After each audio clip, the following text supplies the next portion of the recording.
그래도 작년은 무지 험했었죠. 네. 2022년도는 그런 장은 아니었으면 하는 네. 바람인데 그런 장에 책을 내버렸어요 제가. 그랬어요. 당연히 잘 낼 리가 네. 있나요? 그 차용주 소장님하고 네. 같이 공저로 책 냈다가 쫄딱 망했고요. 관련된 내용도 다 틀리고 망한 게 다행입니다 차라리. 네. 그렇게 험한 장을 보내다가 네. 올해 들어서다 보니까 좀 작년에 너무했어. 우리 이제 좀 뭔가 좀 찾아야 되지 않겠어라고 하는 이제 분위기가 나오기 시작하면서 금리도 물론 이제 물가는 떨어지는 것들 확인하려고 무조 노력을 했고 거기다가 약간 시장이 자생력을 갖췄다고 봐야 되겠죠. 네. 그러다 보니까 이제 처음에 나왔던 거는 이렇게 고금리인데도 어떤 산업이 성장할 수 있는 게 뭘까라고 하는 어떤 특별 섹터들이 시장을 주도하기 시작했습니다. 다 아시는 것처럼 AI 처음부터 움직였고 로봇이나 또 관련된 섹터들이 그냥 막연하게 숫자는 당장 찍히진 않지만 개연성이 있다 보니까 그에 따라서 이럴 때 인플레이션을 오히려 제어를 할 수 있는 거 같지 않습니까? 네. AI도 그렇고 로봇도 그렇고 그렇죠. 그런 관점들이 나오다 보니까 이게 어떤 섹터와 테마 관점 쪽으로 이끌어지면서 시장이 반등해서 그래도 지수는 그렇게 많이 올랐다고 보긴 힘들어요. 네. 근데 벌써 상반기만 하더라도 이런 종목 장세의 섹터 상세의 성격이 나오다 보니까 시장이 환호하기 시작했죠. 그중 핵심은 2차 전지요. 네, 그렇죠. 그런 쪽으로 이게 다 지금 보여주는 실적보다 앞으로 보여줄 거긴 한데 그걸 가지고 지금 구체화할 수 있는 수치가 있느냐 없느냐라는 쪽이 오히려 좀 더 고무돼서 움직였던 가장 중요한 변화라고 봐야겠죠. 그래서 아마 상반기 때 좀 돈을 벌었다 하시는 분과 나 역시나 주식 작년에 그렇게 깨졌는데 회복한 게 없어 라고 했던 가장 큰 차이는 이런 성장에 대한 관점을 얼마나 내가 구체화시키고 내 나름대로 정립화할 수 있었느냐 네. 여기에 따라 달렸더라고요. 근데 그것도 차이가 무지 커요. 음. 그러니까 뭐 단순하게 뭐 그냥 한두 배 차이는 모르겠는데 이걸 잘 타서 그대로 다 이끌었다라고 하게 되면 배수가 뭐 거의 엄청나죠. 5배, 10배 차이가 나다 보니까 맞아요. 그러니까 같이 주식 투자를 작년에 고생했다고 하더라도 어. 올해는 이렇게 격차가 큰 거는 참 오랜만에 보는 것 같습니다. 네. 네. 근데 이게 끝이겠느냐? 음. 제가 보기에는 시장이 빠지기만 않는다고 하더라도 네. 이런 스토리와 함께 시장이 바라보는 방향들은 계속 여기서 나올 수밖에 없거든요. 네. 그러니까 지금 뭐 지수 얘기를 물어보셨는데 이상한 얘기해서 죄송합니다. 그 여기라는 거는 AI 로봇 미차전지 이런 거. 이런 성장을 보여주면서 가져와서 그걸 가지고 상상력과 그리고 내에 대해서 그 밸류를 지금 직접 측정할 수는 없습니다. 네. 그러니까 이게 지금 싸다 비싸다가 논리가 아니라 앞으로 보여줄 거에 대한 이제 확장이 돼가는 과정 쪽에서 지금 이걸 바라보는 시장의 관점들은 네. 지금보다는 앞으로 레벨업이 될 거 아니냐 하는 것들을 이제 구체화시키기 시작을 하는 거죠. 이런 쪽이 오히려 더 환호합니다. 왜냐하면 대한민국 시장은 저희가 좀 크게 좀 수익이 나보신 분들이 이런 얘기를 합니다. 대한민국 시장이 가치 투자 네. 그리고 저평가 밸류 싼 거 이걸 해서 수익이 날 수 있는 시장인가요? 저도 좀 해보는데 저는 안 되는 것 같아요, 잘. 그리고 아마 많이 나와서 이제 제가 지금까지 출연하셨던 많은 패널들에 대해서 뭐 반기를 드는 게 아니라 진짜 수익을 내보신 분들은 좀 배수가 크게 버신 분들은 이렇게 봅니다. 그러니까 남들이 뻔하게 봐서 야 이거 진짜 싼데 싸니까 계속 사야지 라고 하다가 싼 게 그냥 싼 거예요. 싼 걸로 끝나요. 네. 싼 걸로 2, 3년 계속 갑니다. 그러면 나는 기회비용은 여기다 갖다 놓고 시장은 다른 쪽에서 막 움직이고 있는 스토리와 어느 정도 성장을 갖고 있는 모습들이 맞아요. 나오는데 난 여기 있다 그러면 오히려 더 허탈해지죠. 주식하기 싫습니다. 그럼 진짜. 네. 네, 그러다 보니까 지금이라도 제가 올해 가장 많이 들은 단어가 지금이라도 에코프로 사요? 뭐 이런 것들. 네. 그렇게 말씀드릴 땐 그냥 에이 저 숫자도 안 나오고 뭐 이런 거에 대해서 나는 주식이 그런 건 주식 투자가 아니라고 배웠어 라고 하지만 막상 여기서는 움직이는 건 이쪽인데 뒤늦게 이제 100만 원대 넘어와서는 지금이라도 사요? 이런 얘기가 들리는 거죠. 그러니까 아마 대한민국 증시를 할 때 가장 핵심은 그게 맞습니다. 약간 성장의 개념이 담보된 주식을 하는 게 훨씬 더 수익률이 높습니다. 높은 게 아니라 차이가 크게 날 겁니다. 앞으로도. 네. 근데 그게 같은 어차피 위험 자산을 대응한다라고 하는데 위험 자산을 보는데 너무 안전하게 간다? 이건 말이 맞지가 않아요. 그러니까 위험 자산을 한다. 그러면 내 총 자산에 10이 그러니까 10억이 있다라고 네. 하게 되면 그 중에서 내가 1억 정도는 충분히 위험을 누릴 수 있겠어라고 하는 쪽에 베팅하게 되면 그 위험을 가늠할 수 있는 성장이라는 것과 같이 커질 수 있는 거를 베팅을 해야 되겠죠. 네. 그럼 그게 더 잘 또 끌어가게 되면 이런 성장 스토리가 맞게 되면은 내 자산을 배가시킬 수 있는 요인들이 그러니까 잠재력이 큰 쪽이 이런 주식시장의 하나의 요인이다. 이렇게 보셨으면 좋겠습니다. 그러면 성장성이 있는 섹터는 지금 조건에서 보실 때는 네. 주어진 조건에서 보실 때는 뭐 AI, 로봇, 2차 전지 이런 쪽이 여전히 살아있다고 가능성이 높다고 보시는 거예요. 그렇죠. 그러니까 지금 아까 잠깐 말씀드린 거와 같이 보게 되면 대한민국은 솔직히 지금 현실이 그렇게 녹록지 못합니다. 아 그래요? 네. 대한민국의 가장 일단 앞으로 영속성이라는 문제를 봤었을 때 그러니까 중요한 건 그거죠. 산업이 계속 커가고 꾸준히 성장하고 하려면은 첫 번째가 뭐가 필요합니까? 인구가 좀 필요하죠. 아, 네. 네. 근데 대한민국은 아쉽게도 인구 소멸 국가입니다. 그럼 지금 0.78명에서 지난달 맞아요. 0.7명. 예. 와, 둘이 결혼해서 한 명도 못 낳는 겁니다. 와, 이거는 진짜. 문제가 심각한 거고요.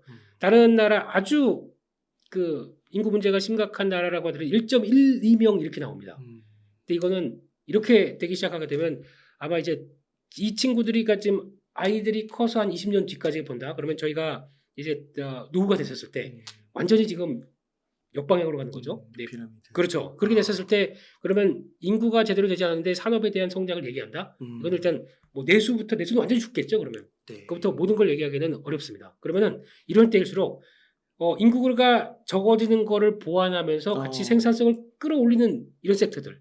이게 지금은 당장 꿈이라고 생각하죠. 근데 왜 꿈인 것 같고 숫자 안 나오는데 대기업들 뭐 삼성부터 다른 대기업들은 왜 다 투자를 하겠습니까? 그래서 벌써 인수하고 막 인수하고. 투자하고. 예. 근데 그걸 가지고 단순히 그래요. 그냥 에이 저건 뭐 그냥 테마주겠지. 테마주와 트렌드는 차이가 나는데 트렌드로 가기 시작하는 거에 대한 어떤 좀 게임이 좀 있어야 되지 않을까. 그렇죠. 예, 그럼 이런 현상들은 앞으로 계속 나올 수밖에 없을 것 같고요. 또 하나 이제 AI도 마찬가지입니다. AI도 그냥 아니 인공지능에서 지금 내가 써보니까 오픈 AI에서 챗GPT 가지고 쭉 써보니까 그냥 그게 다네. 그래서 뭐 답하면 물어보면 답해주고 이게 끝이다라고 생각하시는데 큰 맹점이죠. 이거는 저희가 알고 있는 AI가 인공지능이 활용되는 이만큼 중에 요기입니다. 네, 요거밖에 안 됩니다. 그 나머지 많은 것 중에 앞으로 이제 산업에 들어가서 그리고 또 어떤 해당 산업에 들어가서 성과를 낼 것들은 지금 앞으로 무궁무진합니다.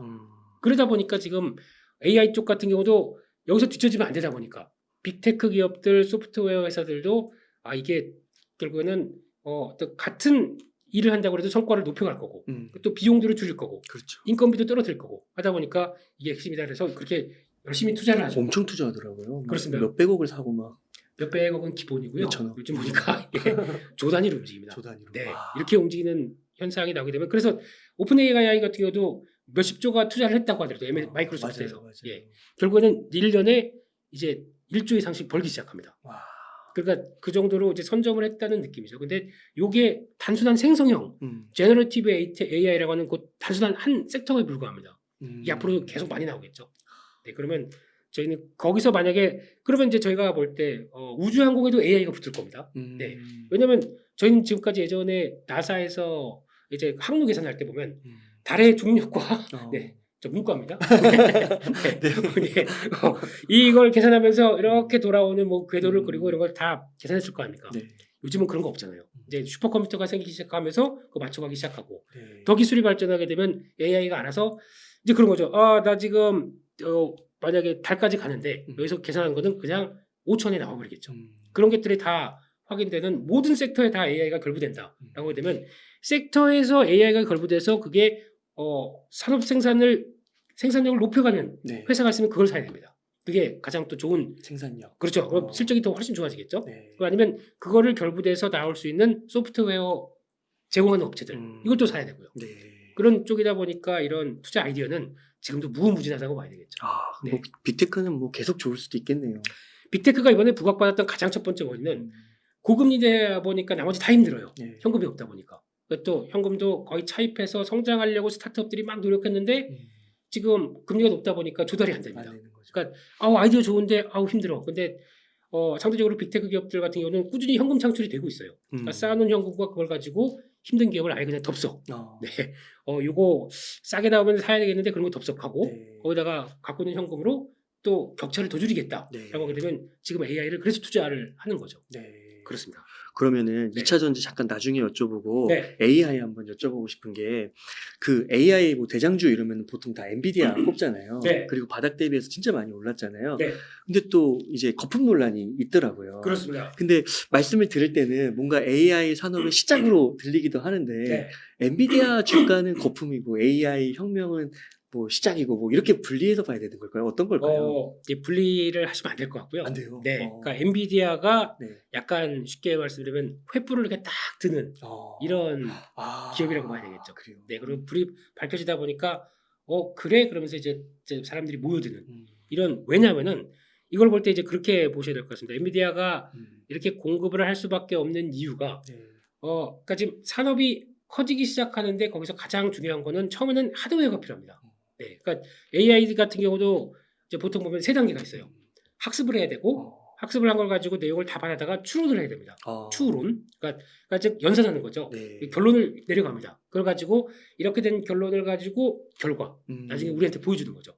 이렇게 되면은 지금 2단계 쪽에서 지금 열광하면서 엔비디아 쪽에 주문량이 GPU 칩으로 막 몰아가고 하는 가장 대표적인 원인은 학습의 지금 초기 단계가 지금 막 이루어지는 시기예요. 네. 나도 지금 다 데이터 가지고 학습하고 하려고 하다 보니까 이때 다 우리도 AI가 필요한데라고 하는 2단계입니다.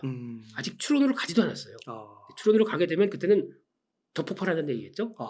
네. 예. 그러니까 제가 초기라는 얘기를 드리는 거예요. 그러니까 학습을 하기 시작을 하게 되면 가장 어떤 변화가 나오면 예전에는 저희가 PC를 가지고 뭐 연산을 한다, 슈퍼컴퓨터다 그러면 CPU를 많이 썼습니다. 연산 능력을 갖고 있는 거죠. 지금은 CPU 가지고 안 됩니다. 안 되는 거죠. CPU도 느려요. 느려요. 예, 그러니까 GPU가 필요합니다. GPU. 예, 왜냐하면 이거를 시각적인 거 가지고 그냥 찍어서 바로 그걸 인식하고 그걸 이제 학습하고 그러니까 GPU로 딱딱 시각적으로 그냥 다 소화를 해버리는 거죠. 그렇게 되기 시작하다 보니까 이게 가장 많이 또 소요되고 가장 효율적으로 될 수밖에 없는 부분들이고요. 그래서 이게 가기 시작하다 보면은 이제 제가 아까 이제 GPU를 통해서 나오는 것들은 당연히 이제 학습을 통해서 계속 이제 쌓아가기 시작할 텐데 학습을 하게 되면은 이제 보통 보면은 너 이렇게 머리가 나빠 이런 얘기하죠. 공부 잘하기 위해서는 기억력이 좋아야 됩니다. 네. 기억력이 뭡니까? 메모리죠. 네. 네. 그러다 보니까 GPU 있고 그거를 또 처리하는 GPU가 있고 거기다가 이거를 단기든 아니면 또 영속성이든 저장할 수 있는 메모리가 필요하죠. 네. 그러다 보니까 메모리가 또 많이 필요하게 되겠죠. 메모리 반도체가. 그래서 저희가 하이밴드 위스 메모리라고 하는 HBM이 거기서 탄생합니다. HBM. 네. 그러니까 이거를 뭐 TSMC가 하는 거는 코어스라고 그래서 또 패키징하는 방법이 다르고 삼성은 iCube라고 그래서 가운데다가 GPU 넣고 이렇게 둘러싸는 뭐 여러 가지 방식은 다른데 다르군요. 결국에는 이게 GPU 하나 갖고 안 되는 거고요.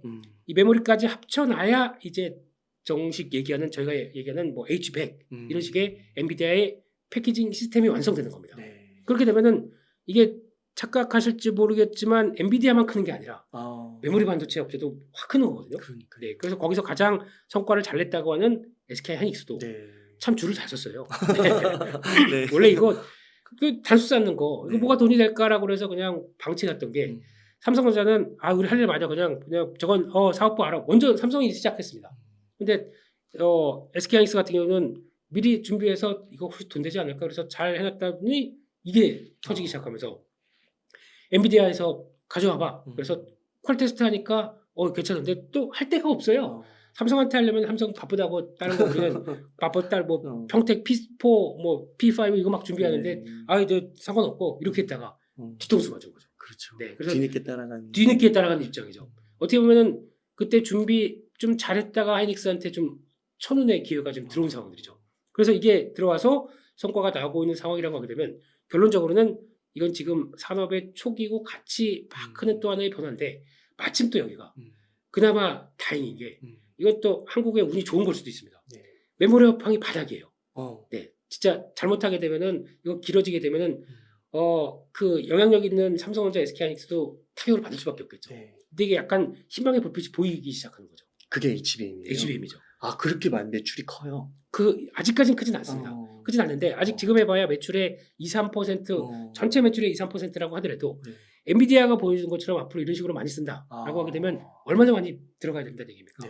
그럼 그게 보통 엔비디아가 보여주는 게 올해 같은 경우 2배, 그러니까 내년 같은 경우는 30% 이상 성장할 걸로 이 GPU와 HBM에 대한 칩을 얘기를 하고 있는데 그 같이 결부되는 메모리 반도체도 커진다는 얘기겠죠. 네. 그러면 2, 3%에서 만약에 커지게 되면 올해 2배면은 뭐 6, 7%될 거고 와. 거기다가 내년에 또 30%, 30%면은 10%가 두 자릿수 확정 넘어가죠. 와.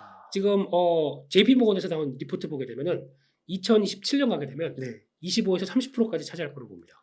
HBM이요? HBM이요. 그렇게 커져요? 그렇게 커집니다. 와. 이게 한 3년 뒤에요. 그렇게 되면은 이게 그리고 또 HBM의 영업이익률이 50%입니다. 와, 네. 엄청 고부가치네요. 고부가치죠. 네. 양도 많이 나가고 가격도 그러면은 그러면 많이 나오다 보니까 떨어질 것이라고 얘기를 하는데 그건 잘못된 생각이고요. 이게 메모리 라인은 일정하다 보니까 이거 HBM이 또 돈 되고 잘 나간다 그러면 그걸 팔겠죠. 근데 그러면 반대로 야 우리 예약했던 DDR5는 왜 안 줘? 아주 바빠서 못 줘. 근데 감산했어요. 거기다 감산까지 한 기조다 보니까 가격도 올라가겠네요. 이게 안 떨어져요. 이러다 보면. 그러면 도저히 안 되겠으니까 우리 너 사갈 거지. 오케이 그러면 사갈 테니까 제발. 그러면 이제 서서히 감사를 풀기 시작하죠. 다시 네. 정상으로 돌아가기 시작하죠. 가격은 확 다 뛰어 있습니다. 아. 내년에 반도체가 어떻게 될까요? 네, 2027년까지 어떻게 될까요? 거기서만 생각하셔도 지금 저희가 뭘 해야 되는지 투자를 할 때 뭘 봐야 되는지는 좀 방향이 나오지 않을까 생각됩니다. 그러니까 메모리 반도체가 약간 성숙기 느낌도 있고 네. 너무 사이클도 많이 탄다고 해서 네, 조금 이렇게 가치를 덜 받고 이런 게 좀 있었던 것 같은데 그렇습니다. 예. 와, 이 인공지능 혁명을 통해서 한국에 기회가 온 거네요. 기회가 온 거고 가장 안 좋을 때 또 기회가 온 상황이다 보니까 와. 어떻게 보면은 또 다른 전기로 마련돼야 된다고 보고 있고 그래서 메모리 반도체를 볼 때 이제 두 가지 축을 보셔야 됩니다.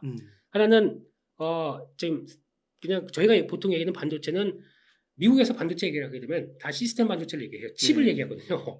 돌아가는 두뇌와 관련된 얘기를 칩을 얘기하는데 우리는 메모리 반도체 그러니까 칩에 보조를 하고 있는 메모리 영역 쪽을 저희는 반도체로 알고 있죠. 네. 근데 원래 그게 반도체가 맞습니다. 예, 이 반도체 시장은 시스템 반도체가 훨씬 더 70% 이상 더 큰 상황이거든요. 네, 근데 그럼에도 불구하고 이쪽은 또 빠지면 안 되는 쪽이죠. 네. 근데 이쪽에도 자리를 잡고 있는데 거기서 이제 국내 반도체 업계는 지금 메모리 반도체는 딱 두 가지. 첫 번째는 업황 사이클이죠. 두 번째는 성장성인데 사이클은 지금 가장 바닥일 때 지금 재고 많고 적자 보고 있고 네. 바닥이라는 얘기죠. 근데 이게 정점을 찍었다 이제 돌아가는 게 언제 돌아가느냐 막 이걸 보고 있는 상황이다 보니까 투자의 기회라고 봐야 되겠죠. 와, 네. 그렇군요. 두 번째는 메모리 반도체 성장이라는 게 별로 없었어요.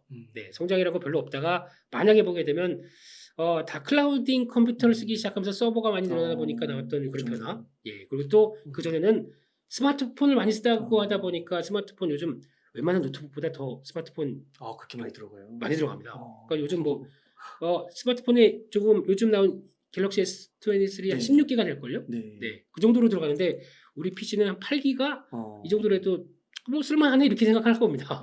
그러니까 차이가 나기 시작하는 지금 다 고성능 컴퓨터 하나씩 들고 다니시는 거예요. 맞아요. 네, 이렇게 돼서 그때는 스마트폰이 성과를 냈고 그다음에 서버용 있고 그다음에 우리 먹거리가 뭐지 하고 고민하면서 그때 한참 차량용 반도체 맞아요. 뭐 이런 얘기 또 막 네. 이렇게 하다가 이게 새로운 게 또 탄생한 거는 진짜 큰 거죠. 아. 그러니까 메모리 반도체는 사이클에서 바닥 성장을 보여줄 수 있는 게 있다. 그러면 더할 나위 없이 좋아진 거 아닙니까? 네, 이거는 꼭 염두를 하시고 지금 반도체 투자를 할 때는 예, 네. 가져가셔야 될 아이디어입니다. 네. 그렇군요. 이렇게 AI 반도체까지 이렇게 설명을 해주셨는데요. 네, 그 AI 반도체가 그러면 많은 분들이 그 궁금증이 있을 것 같아요. 네, 그 반도체에서 좀 이렇게 많이 좀 삼성전자에 투자했다가 좀 헤매신 분들, 네, 손해 보신 분들은 네, 이 쳐다보지도 싫고 그렇죠. 다 2차 전지로 막 가고 싶고. 네. 그래서 2차 전지랑 좀 비교했을 때는 네. 좀 어떨까? 예, 뭐 예. 그런 질문도 하실 것 같기도 하거든요. 그 얘기를 잘못하게 되면 이제 댓글이 댓글 분위기가 네. 워워워 예. 저는 그렇게 생각합니다. 네. 제가 주식 투자하면서 매번 나는 왜 이렇게 맨날 잘 안 되고 깨지지?라고 했었을 때 제가 관점을 다르게 봐야 된다고 생각을 하면서 그때부터 바꾸다 보니까 그때부터는 달라지네요. 근데 그렇게 되면은 항상 성장을 찾아야 됩니다. 네. 그러면 대한민국의 성장축은 반도체, 2차 전지입니다. 두 가지 축이 두 다. 가지입니다. 예. 이게 그러니까 반대로 그러면 저희가 그러잖아요. 2차 전지 하시는 분들은 2차 전지만 막 보고 거기를 하게 되면 반도체 저거 안 되는 산업이야 그러면 이거 쓰러지잖아요. 맞아요. 2차 전지만 홀로 못 갑니다. 그래요. 예, 왜냐하면 그러면 반도체가 쓰러지다 보니까 그러니까 어차피 코스피와 함께 움직이는 지수단의 움직임이다 보니까 영향을 받을 수밖에 없어요. 그러면 시장 붕괴되는 거 원하지 않고 또 2차 전지 너무 올라니까 그거 안 되라고 생각하고 반도체만 이렇게 보시는 것도 안 됩니다. 그러니까 두 가지 축이 같이 어떤 때는 이게 강하고 어떤 때는 이게 강한다고 하더라도 두 가지 축이 어떤 시차가 있다고 하더라도 같이 움직여줘야 대한민국 증시는 습니다. 또 레벨업이 되면 레벨업이 될 때마다 이 안에 있는 그러면 두 축들이 또 실적도 좋아지고 또 밸류가 더 레벨업 되는 걸 밸류를 준다는 얘기지 않습니까? 그게 가장 좋은 거거든요. 네. 근데 그거를 너무 한쪽으로 보시는 건 안 될 네. 것 같고요. 저라면은 5대5나 아니면 지금은 약간 반도체 쪽에서 업황 바닥에서 움직이다 보니까 또 이쪽은 어느 정도 좀 아직은 갈 길이 있다고 하더라도 어느 정도 좀 가격대가 반영이 됐기 때문에 약간 6대 반도체 6, 2차전지 4 이 정도로 보는 게 제일 좋지 않나. 와, 네. 그렇군요. 그러니까 이게 뭐 기냐 아니냐, 뭐 아니면 도식으로 하나를 선택할 게 아니라 네. 다 같이 보는 게 좋다. 네. 그러면 성장이라는 개념에 대해서 잘 모르고 하시는 얘기입니다. 성장을 알고 산업의 분석과 함께 같이 간다라고 하게 되면 같이 가줘야 대한민국이 국뽕에 네, 국뽕에 찬 사람으로서 같이 갈 수 있을 거로 보여집니다. 2차 전지가 전반기에 정말 뜨거웠고 그렇죠. 주도주가 됐었는데 네. 지금은 약간 뭐 한 20에서 뭐 40% 주도주에 있어서 네. 그렇게 조정을 보인 것 같은데 2차 전지의 흐름은 좀 어떻게 보세요? 네, 고점 대비해서 한 20-30%대 정도 하락해 있고 네. 그리고 특히 이제 약간 또 차이가 있는 게 두 가지를 구분해 볼게요. 그러니까 지금 상반기에 가장 강렬하게 움직였던 것 중에 첫 번째가 에코프로고 그렇죠. 그리고 또 나머지 소재단에 있는 양극재 업체들이 가장 주도를 했었습니다. 네. 나머지는 이게 강하다 보니까 뒤에 따라오다가 약한 것들부터 이제 탈락하기 시작하고요. 가장 강한 것만 살아남았습니다. 그게 에코프로고 포스코홀딩스고. 네. 이 차이가 뭐냐면은 나머지 쪽은 양극재 또 전체 배터리 한 40%의 비중을 차지하다 보니까 그게 중요하다고 얘기하는 하지만 더 중요한 거는 지금 바라보는 게 수직 계열화예요.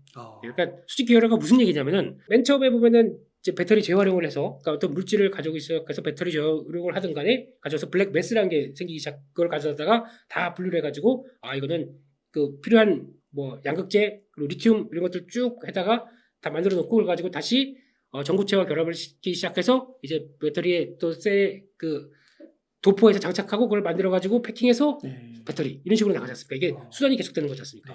그럼 요 단계들을 1번부터 아까 재활용부터 이렇게 쭉 하는 단계들을 다 하나씩 어느 정도 그러니까 내가 안고 있는 내 회사에 다 같이 내재화를 시키는 겁니다. 그러면은 만약에 리튬 가격이 빠지다든가 아니면 여러 가지 상황들이 발생해서 돌발 변수가 발생했을 때도 내가 안에 갖고 있게 되면 만약에 외부 회사라고 하게 그렇죠. 되면 여기서 들어왔었을 때 맞아요. 가격이 올랐네 빠졌네 뭐 그러면서 그걸 쳐주네 안 쳐주네 이런 것보다도 내가 컨트롤하기가 딱 좋지 않습니까? 그래서 거기서 나오는 저희가 보통 얘기는 스프레드라고 합니다. 그래서 원가와 거기서 나와서 가공해서 나오는 이 스프레드를 내가 조정을 할 수가 있죠.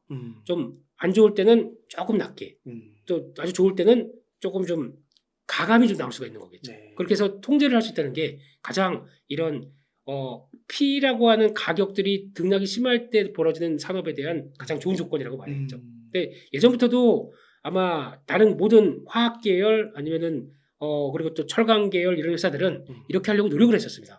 그러다 보니까 대표적인 LS라는 회사가 있어요. LS의 자회사가 거의 지금은 그 정도 되는지 모르겠지만 거의 100개 가까이 됩니다.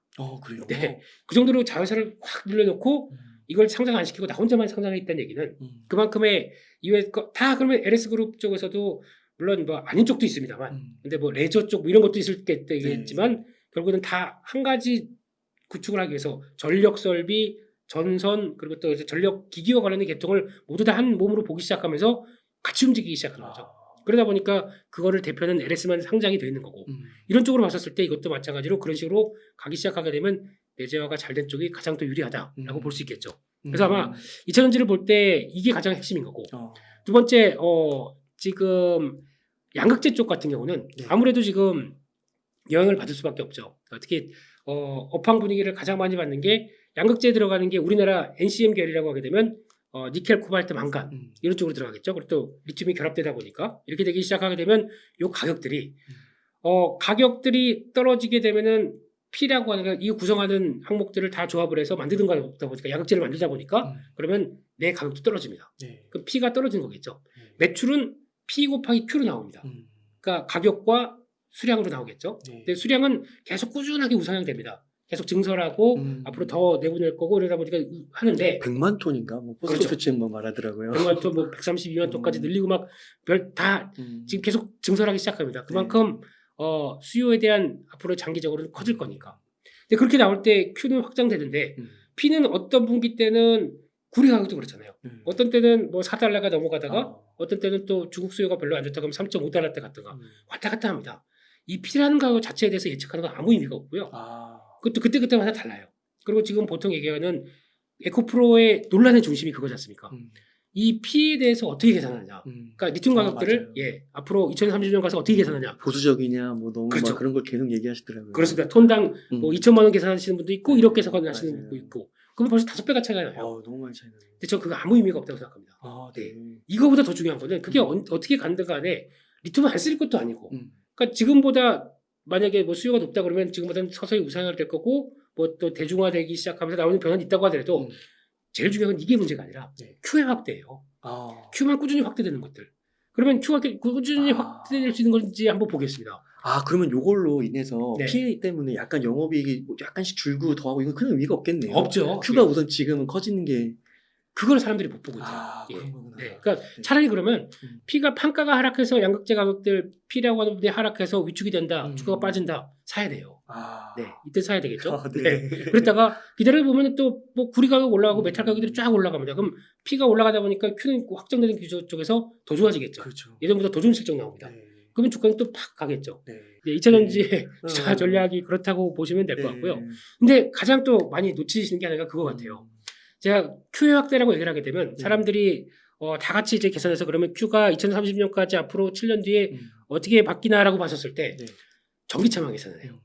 전기차가 앞으로 북미 쪽에서 몇만 대가 나오고 뭐 100만 대가 되고 뭐 100, 많이 줘봐야 한 20%더 120만 대 이렇게만 되는데 아주 큰 경기도 오산입니다. 이거는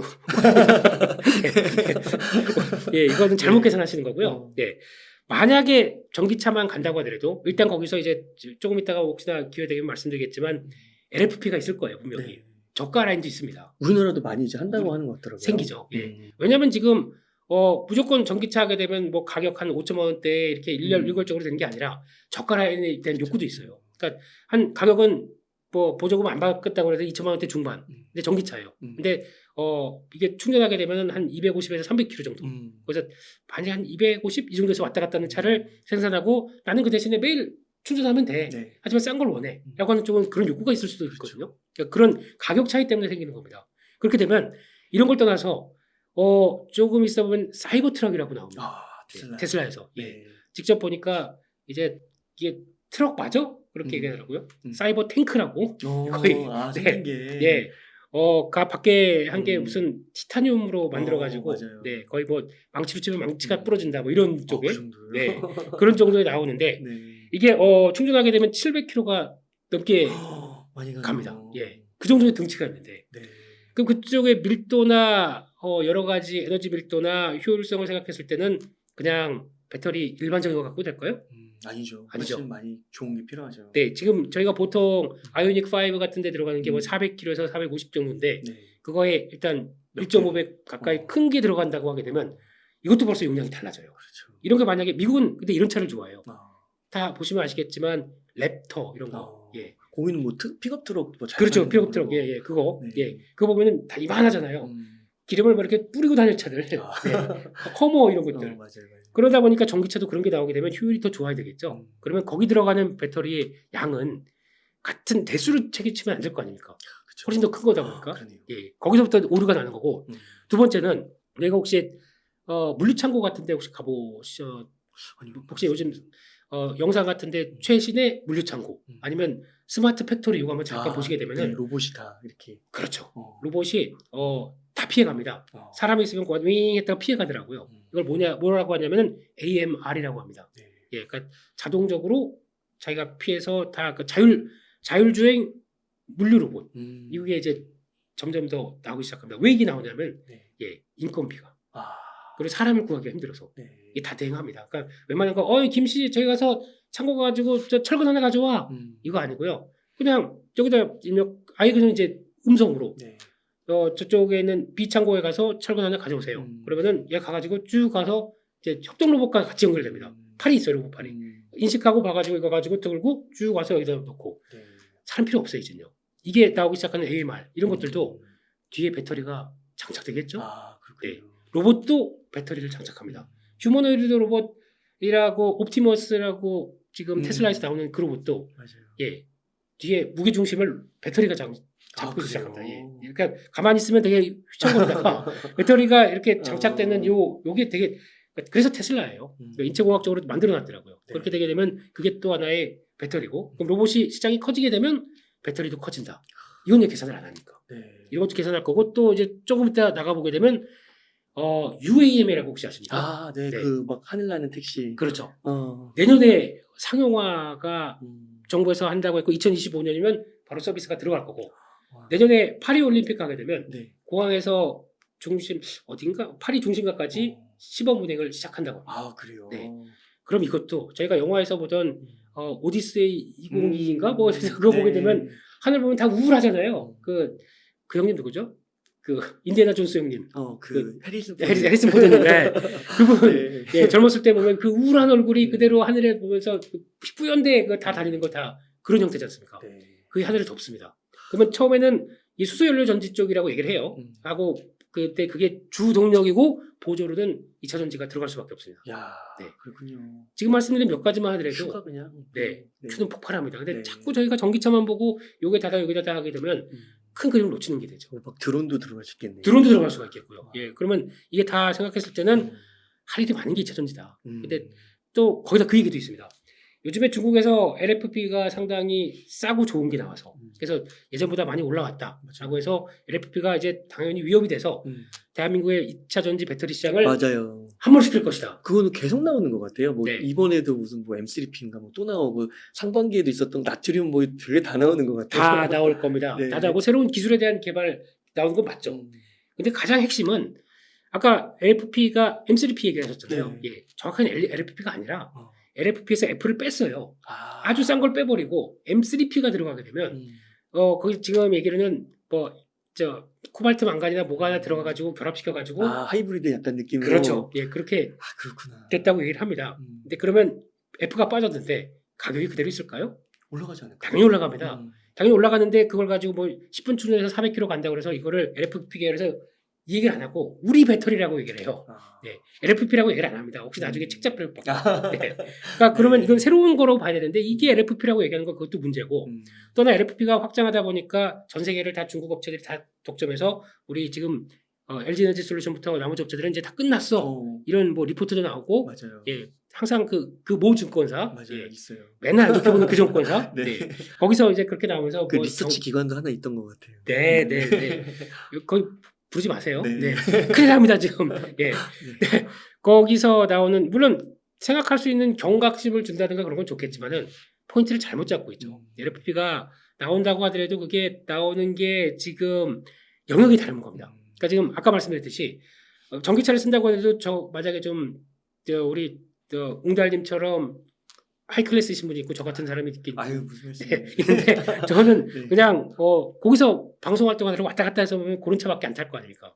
그러면 일단 싸지만 그냥 충분히 충전하게 되면 되는 차. 근데 나는 충전하는 거 귀찮고 그냥 좀 장거리 왔다 갔다 하고 이렇게 좀 또 그리고 가격 차이도 나잖아요. 네. 그러니까 그런 차를 탄다라고 하게 되면 차이가 벌써 나기 시작하는 게 있는데 네. 그쪽은 LFP가 담당하겠죠. 네. 이쪽은 영역은 어차피 좋고 효율성 높은 쪽은 따로 있다. 그러니까 영역이 다르다. 와. 또 LFP는 가장 많이 쓰는 게 ESS 쪽으로 많이 들어갑니다. 네. 네, 그래서 또 이쪽도 크다 보니까 그쪽에 대해서 대비해주면 당연히 큰 거 맞겠죠. 게다가 마지막으로는 그럼 우리는 NCM만 하느냐? 아니거든요. LG에너지 솔루션도 지금 벌써 LFP 어차피 수요가 있다 보니까 개발하기 시작해서 근데 개발이 어렵지 않아요. 이쪽은. 워낙 그 배터리에 대한 흐름을 알고 있기 때문에 만약에 해서 그러니까 라인을 어떻게 배분하느냐가 더 중요할 것 같아요. 그것도 하면 하게 되면은 이쪽이 커지게 됐네. 그럼 이쪽도 같이 갈 수 있습니다. 근데 오히려 똑같이 안 가겠죠. 조금 강화시켜서 뭐 출력을 더 좋게 한다든가 이쪽이 크는 만큼 가만히 있겠습니까? 같이 컸는데. 네. 그리고 정확하게는 LG화학이 먼저가 가장 첫 번째는 일본 쪽이에요. 네. 먼저 2차 전지에 대한 이해도가 가장 높습니다. 그래서 파나소닉이 이제 하기 시작하면서 그와 같이 봤던 이제 LG 넘어오면서 중국이 조금 늦었는데 네. 그런 거 아시죠? 연봉 1억 줄게 우리 회사로 와. 중국어로 합니다 물론. 인재를 빼가는 건가요? 그랬던 게 많죠. 벌써 디스플레이 쪽도 그래서 많이 따라왔고 예 그렇게 하긴 하겠지만 그래서 뭐 어떻게 하겠습니까? 근데 이렇게 벌어진 걸 뺏기지 말아야 되는데 그런 영역들이 있다 보니까 그걸 가지고 중국이 모든 걸 다 해서 또 밀고 갈 것이다. 저희가 공포가 그것 때문에 그래요. 네. LCD. LCD. 예, LCD 한번 산업이 겪었으니까. 그렇죠. 그것 때문에 한번 겪다 보니까 음. 이거에 대한 공포감이 너무 많다고 봐서 그렇긴 하는데 이거는 일단은 아직까지는 미국이 첨단 산업에 대해서 열어줄 가능성이 없고 딱 아직까지 이번에도 만약에 걱정을 많이 했던 게 미국의 상무장관이 가서 중국 쪽에 가서 혹시나 화해 약간 목소리 그렇죠. 손잡고 좀 우리 좀 잘해볼까? 이렇게 가려고 했던 게 또 되게 위협이 될 수도 있을 것 같고 한국의 입장에서. 그랬을 텐데 네. 3일 동안에 되게 조용하더라고요. 아. 네. 그리고 마지막 날 베이징 기차 타서 상무장관이 기자들 다 모이세요. 그래놓고 중국은 투자하기엔 위험한 나라입니다. 이래 버리는 거 보고 속으로 아유 다행이다. 예. 네. 일단 혹시나 뭔가 그게 손잡고 그렇게 된 거군요. 네. 만약에 뭐가 나왔게 되면 혹시나 가장 위험했던 게 중국한테 문을 열어놓고 거기 침투하게 되셨으면 이제 우리는 거기다 대거 자금을 투자해서 맞아요. 우리 영역으로 하려고 할 줄 알았는데 중국이 들어오게 되면 마냥 도루묵이지 않습니까? 근데 그게 변화가 없었다는 거는 그나마 좀 다행이지 않나. 그래서 영역은 쉽게 못 할 것 같습니다. 그리고 네. 그러니까 그게 배터리 하면은 이제 소재가 되게 중요하고 네. 거기에 있어서 그게 그 엄청 중요한 건데 보니까 포스코 퓨처엠이 그 100만 톤 선언하면서 물량이 너무 많이 들어오고 네. 충분히 달성할 수 있을 것 같다 막 이렇게 되게 자신감 있게 표현하더라고요. 원래는 약간 포스코가 그런 느낌이 아니고 그렇죠. 조금 이렇게 소극적인 느낌도 좀 나고 보수적인 느낌도 좀 났는데 네. 굉장히 그 자신감이 넘쳐 보이더라고요. 그렇습니다. 그러니까 네. 지금 IRD라고 해서 그러니까 기업을 설명하는 네. 자리가 IRD인가 콥데이인가 뭐 하나가 있어가지고 2022년도, 2023년도 내년도 계속 하겠지만 그때 나왔던 게 작년에 얘기했던 것보다 거의 50%를 증액시켰습니다. 와. 네. 우리 해보니까 일단 우리 염호에서 그리고 또 그냥 일반 광산에서 네. 리튬 뽑아낼 게 생겼고 거기다가 우리 양극재, 음극재 다 할 수 있겠고 거기다가 니켈까지 다 딱 하게 되면은 이거는 우리가 더 잘할 수 있겠는데 그래서 우리를 더 이상 철강 회사로 보지 말아주세요라는 의미였었죠. 와. 그게 이제 픽처가 하나씩 가기 시작하다 보니까 거기서 우리가 지금 잘못 알고 있었네. 그래서 레벨업되기 시작하고 내년 가게 되면 또 그동안에 1년 동안 막 준비를 했겠죠. 준비하다 보니까 이거 우리가 더 잘할 수 있을 것 같아. 또 증액을 시킨다든가 또 구체화된 숫자가 나온다든가 그럼 시장은 또 환호하겠죠. 네. 그래서 아마 외국인들은 올해 한 해 가장 많이 판 종목이 포스코 홀딩스입니다. 주가가 올라가고 공매도도 엄청 치던데요. 엄청 치고 예. 네. 이해가 안 되는 거죠. 자기네 입장으로 봤을 때는 저거 철강 회사가 왜 이렇게 같은 포스트를 담겨 있습니다. 그러니까 한국물에서 쭉 갖고 있는데 그 중에서 IT 쪽 있고 뭐 철강 산업재 쪽 있는데 이게 자꾸 올라와요. 그러니까 주가가 올라오니까 개인들은 우리들은 이게 포스코홀딩스가 앞으로 성장할 거 알다 보니까 막 사니까 주가가 올라오겠죠. 올라오게 되면 얘는 자연스럽게 뭘 하냐면은 올라온 만큼 덜어내줘야 됩니다.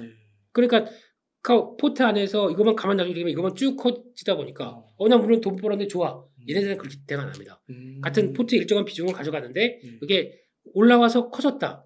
잘라내요. 아 그래요? 그 잘라내서 덜어내는 거죠. 그래서 그런 거죠. 그러니까 가격이 올라오게 되면은 물량이 줄어듭니다. 그런 효과를 지금 보이다 보니까 포스코홀딩스가 계속 올라오니까 저럴고 들고 하다 보니까 이런 현상이지. 뭐 솔직히 포스코가 미워서 아니 뭐 그래서 보다. 그리고 또 이거를 그러니까 이들이 잘못 진입을 해놨어요. 포스코홀딩스를 철강 쪽에 집어넣은 게 아니라 차라리 신재생 쪽에 대한 포트로 늘어났다. 그러면 이렇게 안 하겠죠. 네, 근데 그러다 보니까 아니 웬 철강 회사가 이렇게 자꾸 올라와 잘라 이러다 보니까 나중에 보니까 아이고 이거 그럴 수도 있고. 네, 신재생 쪽인데라고 뒤늦게 알다 보니까 뭐 좀 변환이 될 수는 있겠지만은 뭐 외국인 기관 이런 데가 막 정보력에서 앞서고 막 판단을 좀 잘하고 확률적으로 막 그런 게 아닐 수도 있는 거네요. 대한민국 외국인들이 대한민국을 살 때는 뭘 하냐면은 대한민국 안에서 저쪽에 실리콘 음극재가 커질 것 같으니까 대주전자재를 좀 살까?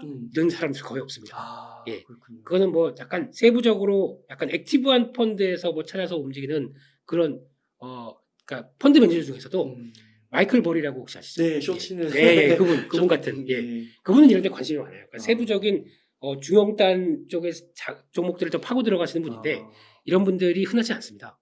네. 그리고 이런 쪽은 그냥 한국에 대해서 얼만큼 이번에 보니까 달러가 약하다 보니까 아시아 쪽에 한 비중 30억 달러 가고 그중에서 중국은 한 20억 달러 가고 한국 보니까 이번에 한국은 좀 내수 괜찮겠어? 이번에 그냥 5억 달러만 배정하고 이렇게 배정한 상태에서 거기서 이제 주가가 올라오게 되면 그 안에서 자르고 하는데 늘려야겠다. 그럼 뭘 사냐면 그냥 시가총액 1, 2부터 한 10위권만 그냥 쭉 삽니다. 예, 그 중에서 삼성은 들어갔으니까 알겠죠. 그 중에 뭐 들어간 회사 뭐가 있다, 뭐 SK텔레콤 만약에 이건 아직 그 정도까지 안 되지만 뭐 이렇게 했죠. SK 뭐 이렇게 했죠. 예. 그렇기 때문에 그거보다는 그런 비중으로 살기 때문에 그렇군요. 그렇게 이해하시는 게 맞지 않나 싶습니다. 그래서 포스코홀딩스에서 그런 네. 일이 벌어진 거고 그러면은 네. 요즘에 보니까 이제 포스코홀딩스 주가가 이제 개인들이 좀 매수를 해서 많이 올라갔잖아요. 네. 근데 이제 모건 스탠리 리포트가 나왔는데 네. 한 20%는 고평가되어 있다고. 네. 그러면서 이제 공매도도 많이 치고요. 네. 이런 것도 별로 두려워할 필요가 없겠나요? 그때 나온 뉘앙스를 잘 보게 되면은 아주 협박을 했었죠. 네. 네. 15일 안에 주가 폭락하니까 어. 예. 대피하든가 말든가 어. 뭐 이랬고 근데 자세히 보게 되면 그들이 진짜 고전에 공매도를 막 치고 있었어요. 네. 지들이 유리하게 네. 만들려고 뭐 그랬었죠. 15일 다 지났습니다. 주가가 폭락했나요? 그렇게 많이. 네. 저희가 왜 모건 스탠리가 또 자꾸 얘기하는 그게 머릿속에 있어서 그래요. 에코프로비엠인가 그때도 한번 했잖아요. 그래서도 그랬고 반도체 쪽에 윈터 이즈 커밍. 이거 맞네요. 네, 이거 얘기하다가 저희가 좀 트라우마가 좀 있어서 그래요. 그때 좀 작년이었죠. 맞아요. 많이 당하다 보니까 맞아요. 그래서 그렇긴 한데 저희한테는 시간이 있고 또 그냥 또 버틸 수 있고 성장하는 거 확인해 갈 수 있는 어떤 자신감도 있기 때문에 예, 거기서 물론 내가 지금 내 모든 재산을 주식에 포스코홀딩스에 다 들어갔다든가 레버리지를 썼다든가 이런 거는 반대입니다. 왜냐하면 시간과 함께 커가는 걸 지켜봐야 되는 또 하나의 성장에 대한 담보를 가질 수 있는 산업이기 때문에 이거는 그냥 지켜가야 되겠죠. 그래요. 네, 근데 그걸 가지고 너무 단기간에 승부를 보기 위해서 하는 거는 잘못하게 되면 그들의 의도에 말립니다. 네, 그러면 혹시 빨리 신종 좀 사줘 니네 내가 밀어버리게 이런 것도 있으니까 그런 건 하지 마시고 천천히 지켜보시죠. 네. 그러니까 24년부터는 리튬 실적도 좀 나오는 것 같더라고요. 나올 겁니다. 예, 나올 수밖에 없겠죠. 그럼 이제 철강이 아니라 이제는 2차 전지의 밸류도 좀 받을 수 있는 거고. 그렇죠. 그러니까 지금도 포스코홀딩스를 보면서 가장 많이 얘기하는 게 이제 2030년 가게 되면 철강 매출 비중이 50%대로 떨어지는데, 네, 그럼 나머지가 신재생 에너지 쪽으로 차지를 하고 있는데 이렇게 돼갈 앞으로 이제 한 지금 6년, 7년 정도쯤 가게 되면 이렇게 될 회사가 PBR 한 배도 안 되는 게 말이 되느냐? 그렇죠. 맞는 논리예요. 네, 그런데 저희가 뭐 시가총액 상위 종목 이것도 아직까지는 이미지가 그렇죠. 포철이라고 알고 있습니다. 맞아요, 어르신들은 맞아요. 네, 포철 옛날에 국민주라고 줬던 포철, 네, 다 한 주씩 받고 이게 이거 회사에서 나눴는데 아직도 갖고 계신 분이 있어요. 네, 그러면 그때 뭐 분할하고 막 그러다 보니까 금액은 꽤 됐긴 했겠지만 이제 이렇게 나오는 옛날 이미지가 있기 때문에 아직까지 그런 쪽으로 가지신 거는 빨리 전환이 필요하다고 봐야 되겠죠. 네. 그렇게 해서 그러면은 2차 전지를 뭐 그 주도주 그런 대표적인 주식들은 전반적으로 좋게 보시는 거네요. 그렇습니다. 아까 말씀드렸듯이 대한민국에는 성장 산업 네, 있다고 하게 되면 반도체가 있다. 네, 그리고 앞으로 혹시나 거성 웅달 책방 채널에 네, 저를 부르시게 하면 저는 저는 성장 얘기밖에 안 할 겁니다. 네, 저보고 혹시 저 대표님 저 은행주 어떻게 생각하시나요? 혹시 보험주 어떻게 생각하세요? 이렇게 되면 제가 답변을 드릴게요. 없습니다. 네. 물론 제가 너무 좋아요. 저도 성장주 관심 많아가지고.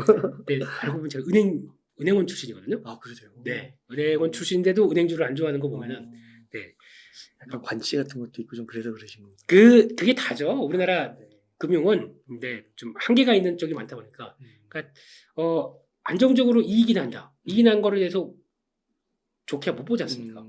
근데 그냥 앉아서 이자 장사했네. 그렇게 되면 맞아요. 곱씹은 얼굴로 볼 테니까. 그렇기 때문에 그런 거 말고 상대적으로 나가서 성장을 탁 보여주면서 특히 내수가 아니라 해외에서 아니면 영역이 더 넓은 데서 성과를 낼 수 있는 그런 성장의 개념들을 보여주는 거 무지 좋아합니다. 네. 그러시군요. 그럼 혹시 좀 많이들 알고 계신 에코프로 형제나 포스코 형제 말고 또 장비주 쪽에서 또 수주나 이런 게 또 많이 실적이 하반기부터 나올 거라는 예상도 있더라고요. 그런 쪽에서는 혹시 관심 가는 뭐 부분이 없을까요? 있습니다. 당연히 있죠. 이번 사이클은 2023년 하반기부터, 그러니까 지금부터 2024년 중반기까지 LG에너지솔루션이 기틀 잡고 거기서 이제 북미 쪽에서 공장했던 거 이제 막 장비들이 발주 나올 겁니다. 그래서 아마 이게 지금 계속 나오면서 나올 때마다 금액은 공개 안 할 가능성이 높고요. 네, 매출액 대비 비중 이런 것도 얘기 안 하겠죠. 근데 대충 이쪽은 LG에너지솔루션과 관계가 있기 때문에 그쪽에서 나왔을 거야. 이렇게 알기 시작하겠죠. 이거 지금 봐야 됩니다. 사이클인데 제가 생각하는 거는 일반적인 뭐 믹싱 장비, 코팅 장비, 슬리터 뭐 이런 쪽으로 나가는 이런 거 말고요. 네, 뭐 전극 장비에서 이런 단계별로 말씀드리고 싶지 않고 저는 약간 또 성장을 본다고 그랬지 않습니까? 북미 쪽의 공장들은 아마 벌써 인건비가 다들 올라가지고 네, 아마 인건비 싸움으로 치를 겁니다. 벌써 지금 생각보다 LG에너지솔루션도 인플레이션 때문에 생각보다 20%인가 더 비용이 더 들어간다고 얘기를 했어요. 그러면 이쪽에 공장 짓는 비용 한 10조라고 했는데 12조 이상 들어가는 겁니다. 그럼 생각보다 출혈이 큰 거죠. 그렇죠. 뭐 1, 2조가 A 이름도 아니고. 그렇죠. 그렇게 되면은 여기 들어가는 건 이제 공장 운영을 하면서 약간 타이트하게 운영돼서 뽑아내야 됩니다. 그럼 그동안 책정됐던 인건비나 아니면 기타 비용들을 많이 줄여야 될 거겠죠. 그렇게 되면은 2차 전지 장비사 중에서 아까 잠깐 말씀드렸던 AMR, AGV, 로봇 이런 쪽 로봇입니다. 예. AGV는 경로가 이렇게 QR 코드나 뭐 어떤 걸 따라서 그대로 가는 겁니다. 네. 사람 있으면 그냥 치워버립니다.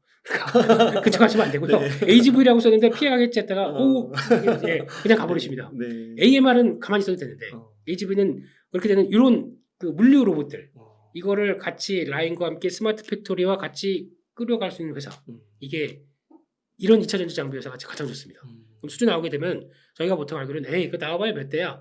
지난번에 T-로보틱스라고 AMR 관련된 쪽을 사업 영역으로 넓히고 주가가 꾸준히 올라가는 회사가 SK온 쪽으로 첫 발주가 나왔는데 600대가 나왔습니다. 네. 그 양이 좀 많은 건가요? 그 600, 감이 안 잡혀서. 네. AGV는 한 대당 한 2천만 원에서 3천만 원 정도 되면 되는데 이거는 거의 1억 가까이입니다. 그래요. 네. 한 방에 600억. 네, 이렇게 나오는 거죠. 어마어마하네요. 그러면 공장 하나에 600대가 들어갈 정도면 얼마나 그냥 뭐 저희 축구장 뭐 3개 막 이렇게 얘기하지 않습니까? 네, 그런 쪽에서 넓게 돌아가는데 600대 이게 보이긴 할까요? 저기서 보게 되면 요만한 게 왔다 갔다 하는 걸로 보이겠죠. 그런 것들 나오기 시작했을 때 앞으로 이게 계속 커질 수밖에 없는 거고. 그리고 또 그러면 LG에너지솔루션이 이렇게 깔아놨더니 비용을 많이 깎았더라. 그래서 지금 공장 운영 비용들은 거의 판관비 보니까 생각보다 그렇게 크지 않더라 라고 하는 것들이 확인된다 라고 하게 되면 우리도 그렇게 해야지. 바꿔봐. 그러면 스마트 팩토리 그런 AMI 이런 것들을 또 나오기 시작하게 되면 이거는 또 어느 회사가 좋지? 저 SK온에 납품하는 회사 있잖아요. 이렇게 되는 것들. 네. 이런 회사들 주야겠죠. 또 몇몇 회사들이 있습니다. 근데 그 중에 좀 작은 회사들 시총이 1,000억이 안 됐던 회사가 지금 급등해가지고 그냥 뭐 살 생각이 없으니까 말씀드릴게요. 티라유텍이라는 회사가 있습니다. 이런 회사들 같은 경우도 급증하고 있는 이런 현상이거든요. 그 외에 말씀드리면 안 되는 건 제가 갖고 있기 때문에 그런 회사들도 있다 보니까 그런 것도 변화가 들어온다. 이런 쪽으로 보시는 게 좀 장비는 더 낫다고. 어느 정도 힌트 주셨으면은 요즘에는 다 공부하셔가지고 찾으시더라고요. 그럴 겁니다. 예. 네. 그러니까 이제 소재 쪽에 어떻게 보면은 조금 많이 그리고 약간 지주회사격 같은 그런 쪽에 좀 관심이 있었다면 이제는 이제 장비 쪽까지도 훈풍이 이제 불어오는 거네요. 그러니까 에코프로를 많이 벌었어. 네, 근데 어디 그래도 2차 전지에서 떠나고 싶지 않은데 그러면 이런 쪽도 아이디어를 찾아보고 하시는 것도 좋지 않나 이렇게 생각됩니다.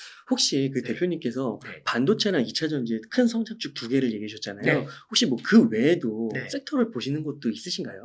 있긴 있는데 저는 또 성장만 본다고 그랬지 않습니까? 예, 근데 많이 올라서 제가 말씀을 못 드리겠는데 한 뭐 섹터 정도만이라도 서너 달 전부터 뭐 제 다른 활동을 보셔서 아시겠지만은 AI 의료 이러면서 엄청 얘기를 했다가 왔다 갔다 한 적이 있습니다. 딱 떠올리는 그 주식이 있을 것 같아요. 두 글자. 네, 두 글자씩 그 회사가 있을 거고. 근데 그때 초기에 하나 에피소드만 얘기하게 되면 모 채널에 갔더니 뭐 다 말씀드릴게요. 연합인포맥스 이제 거의 뭐 단골 이제 고정 멤버입니다. 그때 이진호 소장님이라고 금요일에 터주택 감독님 제가 존경하는 어르신이죠. 근데 너무 친하다 보니까 뭐 같이 뭐 이런저런 얘기 막 하면서 하는데 제가 이 AI 의료에 대해서 그때가 5월달인가 4월달쯤 됐을 거예요. 그러면서 얘기를 막 드렸어요. 그랬더니 얼굴 표정이 거짓말 안 하고 이렇게 쳐다보시더라고요. 그리고 제가 얘기를 하는 동안에 기억을 이렇게 찾아보시더라고요. 그러면서 재무구조 보면은 매출액이 70억에 적자가 200억 나오고 있고 그리고 제가 얘기를 하는 것 듣더니 이러고 계시더라고요. 그래서 이거는 계속 사모해야 될 회사구나. 왜냐하면 이해를 아직 못하시고 계시기 때문에 아직 관여 좀 접근하시기가 좀 힘드시구나. 그래서 그냥 그랬었는데 아마 8월 마지막 주 보게 되면 아실 겁니다. 다 이렇게 올라가다 이제 그렇게 돼 있는데 중요한 거는 왜 이런 쪽을 말씀드리냐면 이것도 이게 지금 재무제표에 그리고 또 실적에 안 나옵니다. 지금 당장은 안 나와요. 그러니까 저희가 가장 주가가 강하게 올라가는 게 뭐죠? 턴어라운드라고 합니다. 적자 보다가 최근에 또 유증도 뭐 발표한 것 같기도 하고요. 루닛이 유증 발표했죠. 유증, 무증까지 했습니다. 무증까지. 근데 이런 게 다 왜 그러냐면 이런 제표에 안 나와도 앞으로 빠르게 변하고 성과를 그대로 누릴 수 있는 아이디어를 찾아가는 게 대한민국 증시를 할 때는 가장 중요하다고 말씀드렸잖아요. 그러니까 이렇게 되기 시작하게 되면 거기가 이제 밑바탕입니다. 그러면 안 좋지만 왜 AI가 의료랑 결합해서 잘 성장할 수 있겠느냐? 이게 첫 번째인데 잘 보시게 되면은 이제 우리나라는 건강보험이라는 게 잘 짜져 있는 나라입니다. 진짜 좋은 나라예요. 아주 의료 혜택은 충분히 받을 수 있다 보니까 해외에서 막 사람들 들어와서 막 무임승차하려고 그러죠. 네. 여기서 잘 보시게 되면 급여 항목이 있고 비급여 항목이 있습니다. 근데 급여 항목은 건강보험에서 커버해 주는 거, 비급여 항목은 비싸요. 실손보험. 네, 그쪽에서 해주다 보니까 비싼 거죠. 나머지는 그냥 아무것도 아닌 거. AI 의료 쪽이 대중화시키기 위해서 정부에서 뭘 했냐면 혁신 의료 쪽으로 지정하고 비급여나 급여 쪽으로 들어오려고 노력을 많이 해줍니다. 끌어올리기 시작하는 거죠. 그럼 병원에서 안 쓸 이유가 없어요. 일단은 그러면 갖고만 있어도 건강보험 처리되고 다 그대로 다 받게 되기 때문에 그러면 회사 입장 쪽에서는 커갈 수 있는 바탕이 마련되는 거죠. 그렇게 되면은 가장 좋은 기반이 정부의 의지와 함께 마련된 거고. 두 번째는 의사들은 별로 안 좋아한다고 하더라고요. 왜냐면 자기 만큼 뺏길까봐. 그런데 루닛이나 루닛 인사이트나 루닛 스코프나 그리고 또 지금 가장 또 뷰노에서 하는 뷰노 매드 시리즈 뭐 렁시티 이런 쪽도 쭉 보게 되면 가장 핵심적인 그거거든요.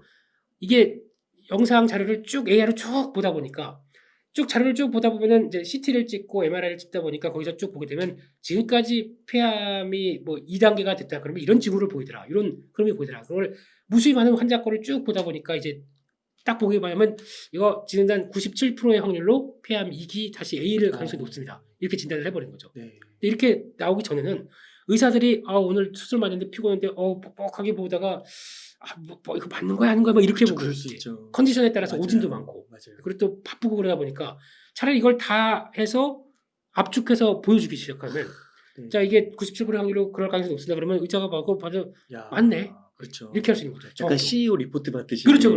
예, 그렇게 정확도를 높이는 거죠. 그럼 왜 안 하겠습니까? 그렇죠. 네, 근데 요 한간에는 의사분들 제가 현장에서 물어보니까 의사분들이 별로 안 좋아한대요. 나중에 우리 밖에서 뺏기는 거 아니냐. 예, 그런 쪽에 얘기를 하면서 그 정도로 되게 부정적으로 얘기를 한대요. 근데 의사가 중요한 게 아니고 병원이 상대입니다. 이 사람. 그렇죠. 이 회사들은 병원을 상대로 하다 보니까 병원은 경영을 하는 쪽이거든요. 그렇죠. 안 할래 안 할 수가 없습니다. 그렇게 나가기 시작하는데 이게 벌써 뷰노 같은 경우는 FDA 긴급 승인 받기 시작하고 내년에 성과 나오기 시작하고 일본이 보다 보니까 너무 좋아요. 일본의 100개 병원에서 승인 나올 게 이제 대기하고 있고 근데 여기서 또 중요한 게 또 사람들이 이쪽 얘기하다 보니까 착각하고 있는 게 있어요. 병원에 들어간다고 그래서 예를 들어 보니까 JLK인가 아까 회사가 병원에 들어간다고 그래서 주가가 훅 들어갔는데 주가가 훅 올라갔는데 제일 중요한 건 병원이 중요한 게 아니라 병원 개수가 중요한 게 아니라 병상입니다. 그러니까 병원 같은 경우는 병원 10개 들어갔다. 이게 끝이 아니라 저 지방병원 병상수 뭐 10개 있는 거 10개 들어가면 100개밖에 안 돼요. 이게 그러니까 가서 진단하는 거에 병상수로 계산을 하는데 그래야 거기서 이제 직접적으로 이 사람 환자에 대해서 대상으로 진료가 들어가서 진료비를 청구할 거 아닙니까? 만약에 한 개를 해도 서울 같은 경우에 만약에 500개 병상이 있는 병원이다. 차이가 나는 거거든요. 네, 대형 병원이 중요합니다. 우리나라에 그래서 대형 병원급 하게 되면 한 500개 정도? 그게 병원 자체를 보면 안 되고 그 안에 병상입니다. 야, 또 그게 있군요. 그렇죠. 그러니까 그거를 보았을 때 어느 병원가 성과를 맺느냐 이거에 따라서 다른데, 그러니까 그게 만약에 우리 성과를 냈습니다. 그러고 JLK 같은 경우는 병원 얘기만 하더라고요. 뷰노는 병상수를 얘기합니다. 차이가 큰 거죠. 네. 그러니까 원래 핵심이 그렇게 나가는 게 맞고 거기다가 성과 보게 되면 또 하나 마지막으로는 뷰노 같은 경우는 딥카스라고 있어요. 이게 뭐냐면 심정지 예측 프로그램이라고 하는 건데, 그러니까 AI를 쭉 돌리다 보니까 이분이 이제 중환자로 계시는데 지금까지 매일 이 사람 징후를 쭉 바이탈 신호라고 그러죠. 이걸 쭉 체크하다 보니까 이럴 때는 앞으로 20몇 분 안에 심정지가 올 가능성이 높습니다. 이게 예측이 나오는 거죠. 그러면 의사분들이나 다른 분도 간호사분들 거기서 상주하면서 이분 지켜봐야 되는 거죠. 그리고 좀 더 치료해주고. 이건 당연히 인간 수명의 질을 위해서는 당연히 높은 거죠. 이런 것들도 그걸 해냈다는 게 제가 참 신기하고요. 해외에서도 다 있습니다. 해외에서도 비싼 업체들이 있는데 성과 나오는 업체들이 별로 없어요. 근데 우리나라가 거의 기술력이 세계적인 거네요. 그럴 거죠. 그래서 나오다 보니까 이걸 또 구독료로 받습니다.